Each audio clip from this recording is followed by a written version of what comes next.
Welcome to Ajaya's voice over. Last எபிசோடில் பாட்டியும் பாலகிருஷ்ணனும் ஷாலினிகா நிஷாக்கான்னு பேசிட்டு பாட்டி சொன்னாங்க, நான் நிஷாக்கு வந்து வாக்கு கொடுத்துட்டேன், அதனால நிஷாக்கு தான் அப்படி சொல்லி பேசி முடிச்சுட்டாங்க. தென் இங்கே பார்ட்டியில் வந்து நிஷா பார்க்குற ரவி வந்து பஃபேலேருந்து நிறைய பொருள் எடுத்து வச்சு சாப்பிட்ற மாதிரி சிவா கிட்ட சொல்கிறேன். இவன் வந்து நிறைய சாப்பிட்டுட்டு குடிச்சிட்டா எங்களை எப்படி ட்ரைவ் பண்ணி கூட்டிகிட்டு போவாங்க அப்படின்னு நிஷா சொன்னதை கேட்டு சிவா வந்து இரு நான் போய் கேட்குறேன் அப்படின்னு ரவிக்கிட்ட போய், நீ ஸ்டாஃப்னு எனக்கு தெரியாது, ஸ்டாஃப்க்கெல்லாம் வெளியே தான் ஃபுட் இருக்குது, நீ அங்கே போ அப்படின்னு ஒரு மாதிரி இன்சல்ட்டிங்காக பேசினதும் ஷாலினி வந்துடுவா.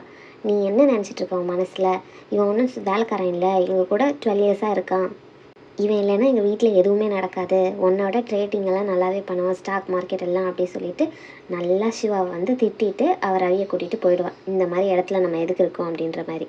சிவா இதை வேணும்னே பண்ணலை, நிஷா சொன்னனால தான் அவன் வந்து இப்படி பேசினான். அதனால் நிஷா பின்னாடியிலேருந்து பார்த்துட்ருக்காத வேற.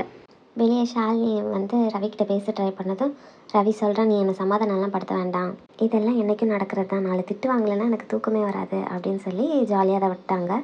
ரெயின் வந்தனால மறைஞ்சிக்க ஒரு இடத்துல போய் நிற்கிறாங்க. ஷாலினி கேட்குறா, அந்த சிவா வந்து உன்னை எவ்வளோ கஷ்டப்படுற மாதிரி பேசினா உனக்கு கஷ்டமாக இல்லையா?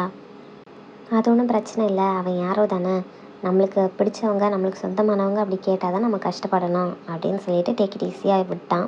இங்கே தேவா வந்து ஷாலினியை கூப்பிட்டா, உனக்காக தான் எல்லோரும் வெயிட்டிங் அப்படின்னு சொன்னது ஷாலினி போகிறா. ரவி நான் வரல அப்படின்னு அங்கேயே நின்றுட்டான். இது நீங்கள் பத்மாவதி வந்து உங்கள் அம்மா என்ன இப்படி பண்ணுறாங்க, ஷாலினியை விட்டுட்டு ஏன் நிஷாவை பார்க்குறாங்க, எனக்கு 2 பேரும் ஒன்று தான், என் பொண்ணை இப்படி பிரித்து பார்க்குறதெல்லாம் எனக்கு பிடிக்காது அப்படின்னு பாலகிருஷ்ணன் கிட்ட சொல்லும்போது அவங்க வந்து நான் என்ன பண்ண முடியும், நிஷா கிட்ட வாக்கு கொடுத்துட்டேன்னு சொல்கிறாங்களே, நம்ம அவங்க எல்லாரும் வந்ததுக்கு அடுத்து தான் என்ன நடக்கும்னு தெரியும், நீ பொறுமையாரு அப்படின்னு சொல்லி பேசுகிறாங்க. அந்த சிவகுரு வந்து காரை நாக் பண்ணுறாங்க, ரவி இருந்த காரை நாக் பண்ணிட்டு வெளியே வர சொல்கிறாங்க. அதை வந்து ஷாலினி பார்த்துட்டு திரும்ப இவன் ஏதாவது சொல்ல வரானோ அப்படின்னு ஓடி வரா. வந்து திட்ட ஆரம்பிச்சிடுறான், உனக்கு அங்கே இன்சல்ட் பண்ணது பார்த்தாதான் இங்கேயும் ஏன் இன்சல்ட் பண்ணுற அப்படின்னு. உடனே ரவி வந்து இல்லை ஷாலினி நிறுத்து, நீ தான் அவங்கக்கிட்ட சாரி கேட்கணும், அவங்க வந்து என்கிட்ட சாரி கேட்க தான் வந்தாங்க, நீ நினைக்கிற மாதிரி திட்ட இல்லை அப்படின்னதும் அங்கே நார்மல் ஆகிடுது.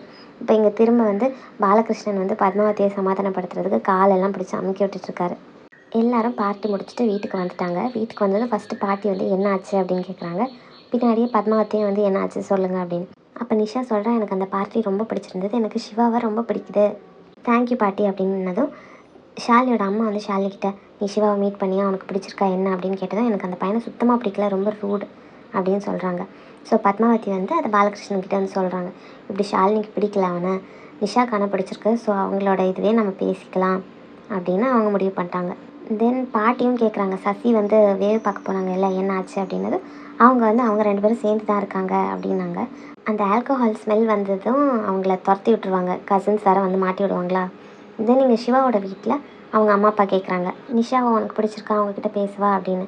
பட் இவன் வந்து ஒழுங்காக சொல்ல, சிவா வந்து ஒழுங்காக சொல்ல, அந்த வீட்டில் தான் பொண்ணு எடுக்க போகிறான் அப்படின்னு சொல்லிட்டு ஃபோன் பண்ணிடுறான் ஸ்ட்ரைட்டாக. அங்கிள் நாங்கள் நாளைக்கு பொண்ணு பார்க்க வர்றோம் அப்படின்னு சொல்லிட்டு வச்சிட்றான். இதை பத்மாவதி கிட்ட சொல்லிவிட்டு அவங்க சந்தோஷமாகறாங்க. இங்கே சிவாவோட அப்பா திரும்ப ஃபார்ம்லாம் கால் பண்ணிட்டு அவன் அப்படி சொல்லிட்டா நாங்கள் வர்றோம் அப்படின்னு சந்தோஷமாக பேசுகிறாங்க. இப்படியே எபிசோடு முடிக்கிறாங்க. அடுத்த எபிசோடுக்கு நாளைக்கு வாங்க. சப்ஸ்கிரைப் பண்ணுங்கள். பாய்.